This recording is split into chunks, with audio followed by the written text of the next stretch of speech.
Assalamualaikum warahmatullahi wabarakatuh. Saya Rita Alistia. Di sini saya akan menjelaskan materi mengenai furnitur, sistem, dan tata letak laboratorium untuk memenuhi penugasan manajemen laboratorium. Yang pertama, kebutuhan kerja praktek. Jadi laboratorium dikatakan efektif jika di dalamnya itu terdapat meja atau bangku bagi siswa untuk bekerja di tempat yang memiliki jarak antara satu dengan yang lainnya. Jadi meja siswa yang satu dengan siswa yang lain harus ada jarak. Kenapa? Untuk alasan keamanan. Dan ada akses mudah untuk ke semua layanan seperti gas, air, listrik, dan drainase. Mudah diakses oleh teknisi di mana peralatan dapat ditata dan dikumpulkan kembali. Akses untuk jalan pun mudah sehingga guru ataupun siswa dapat dengan mudah menjangkau setiap bagian ruangannya. Dalam laboratorium harus memiliki tata letak dan pelayanan yang sesuai, di mana terdapat perutaan pelayanan. Ini merupakan masalah penting yang harus diputuskan sejak awal dalam proses perencanaan, seperti bagaimana pipa dan kabel akan menjangkau bangku siswa dan apakah sudah layak. Dan untuk sebagian besar laboratorium, gas dan listrik ini akan dibutuhkan untuk semua siswa maupun guru, tetapi mungkin cukup untuk memiliki air dan drainase di beberapa tempat di sekeliling ruangan. Namun, ini tidak cocok untuk laboratorium yang akan digunakan untuk tingkat kimia A. Jika layanan harus disediakan untuk bangku tetap atau tonggak, satu-satunya rute adalah melalui saluran di lantai, melalui boom overhead, atau di sekitar dinding. Tata letak saluran di lantai ini adalah pilihan yang paling fleksibel untuk bangunan baru, tetapi kemungkinan akan mahal untuk menggali lantai beton yang ada. Dalam situasi pembangunan baru, outlet akses lantai paling baik diatur secara diagonal melintasi lantai. Hal ini memungkinkan ruangan untuk berputar dari potret ke landscape dalam beberapa perbaikan di masa mendatang tanpa perlu menggali lantai. Selanjutnya adalah pelayanan gas overhead, di mana layanan dipasok melalui gas overhead. Dalam praktiknya, ini terbukti memiliki sejumlah masalah, seperti belum terbukti cukup kuat untuk digunakan di beberapa sekolah, tidak enak dipandang karena memberikan tampilan ruangan yang agak sesak dan dapat membatasi garis pandang, lebih rentan terhadap vandalisme, dan drainase untuk pasukan air harus dipompa yang mungkin menimbulkan kebisingan dan menimbulkan masalah pemeliharaan yang mahal. Terkadang ada keluhan bau juga. Sehingga sejumlah sekolah menghapus sistem ini karena dirasa tidak cocok. Jika digunakan, maka mereka jauh lebih cocok untuk laboratorium fisika daripada kimia yang membutuhkan lebih banyak penggunaan fasilitas air dan drainase.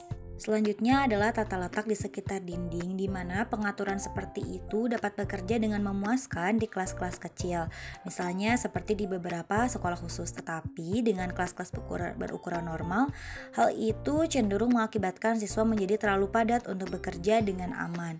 Karena tidak ada layanan tersedia di bangku atau meja siswa, kerja praktik harus dibatasi pada bangku di sekeliling ruangan. Ini berarti bahwa buku dan kertas dapat disimpan di atas meja yang bersih dan kering jauh dari area praktik, tetapi seringkali meja tersebut disingkirkan ke bangku samping dalam upaya untuk menambah area yang tersedia untuk kerja praktik. Selanjutnya, furnitur dan tata letak. Dalam praktiknya ini, tata letak laboratorium modern cenderung kompromi. Selama sesi pengajaran di seluruh kelas, sebagian besar murid berakhir menghadap guru, tetapi sebagian besar harus duduk menyamping. Ini akan mempengaruhi garis pandang mereka ke papan tulis, dan mereka mungkin harus memutar leher ke sudut yang tidak nyaman, yang mengganggu kesehatan. Dan jika kelasnya besar, beberapa siswa mungkin harus duduk membelakangi guru, tetapi pada tahap desain, hal ini tidak boleh dianggap dapat diterima, sehingga ini dirasa tidak efektif. Beberapa sekolah masih menyukai bangku tradisional, panjang, dan tetap yang disusun seperti pada salah satu gambar di atas yang di bagian kiri, dan coba diubah menjadi gambar yang di bagian kanan. Di dalam contoh ilustrasi berikut ini, kami mencoba memastikan bahwa murid menghadap guru dan guru pun lebih mudah dalam mengawasi murid. Selanjutnya, memperbaiki bangku dengan layanan di sekitar ruangan, yang mana bisa kita lihat pada desain pertama yang sebelah kiri ini, bangku antar siswa itu sangat berdekatan. Hal tersebut dapat menyebabkan adanya kepengapan dan juga siswa agak tergencet.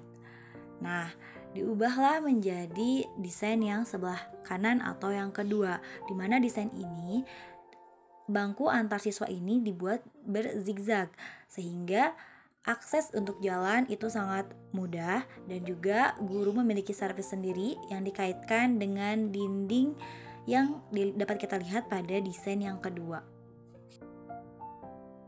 Desain selanjutnya yaitu alat servis dengan meja. Inti dari sistem ini adalah bahwa tabel yang dapat dipindahkan memberikan tingkat fleksibilitas.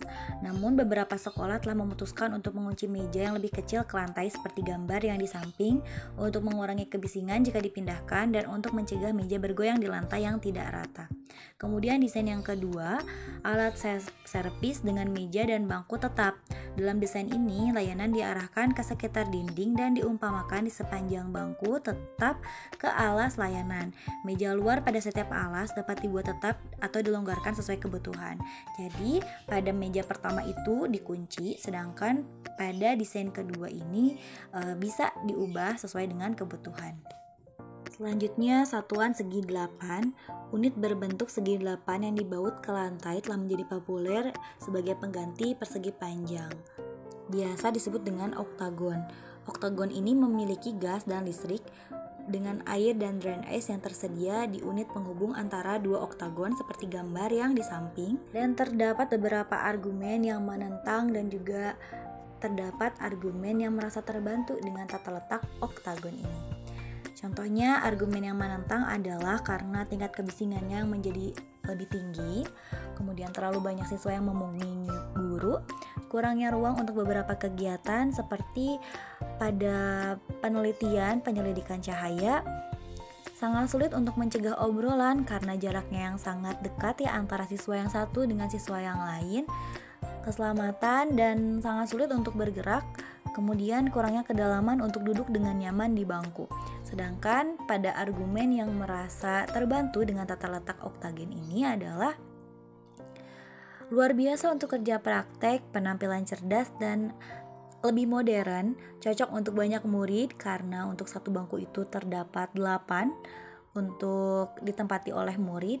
Semua murid di dekat guru, gerakan lebih bebas ketika murid perlu mengambil peralatan karena di setiap oktagon, setiap penghubungnya itu terdapat listrik dan juga air, ruang besar untuk demonstrasi, namun tetap perlu adanya jarak antara oktagon itu untuk memungkinkan jalan di antara murid yang duduk. Adanya lemari, laci, dan rak. Penting untuk memiliki furnitur dengan ketinggian yang tepat, tetapi memilih ketinggian bangku yang sesuai untuk murid dengan tinggi yang bervariasi bukanlah hal yang mudah. Perlu adanya pengukuran terlebih dahulu dan harus menggunakan bahan yang kuat karena siswa itu keras pada segala jenis furnitur, sehingga perabotan di sekolah itu harus lebih kokoh menggunakan bahan-bahan yang kuat dan sesuai dalam pelaksanaan praktikum. Selanjutnya, akses guru atau ruangan khusus guru ini harus berdekatan dengan papan tulis atau cut-off darurat yang semuanya harus ditempatkan cukup berdekatan, seperti adanya pemadam kebakaran di area ini. Sering disarankan juga adanya pintu darurat harus dekat dengan pintu, tetapi di beberapa sekolah mungkin terlalu rentan terhadap gangguan. Penting untuk melakukan penilaian risiko dengan mempertimbangkan kemungkinan perilaku siswa. Guru akan membutuhkan ruang penyimpanan, setidaknya sebagian itu dapat dikunci. Pemasok dan tukang, beberapa itu memasok suku cadang prefabrikasi tetapi mensubkontrakan pemasangan ke agen lokal, sedangkan yang lain menggunakan tukang mereka sendiri. Sebagian besar akan menawarkan layanan desain laboratorium, beberapa biaya untuk ini, yang lain tidak. Beberapa berspesialisasi dalam laboratorium, di rumah sakit, universitas, atau penelitian. Dan cukup sekian materi yang dapat saya sampaikan.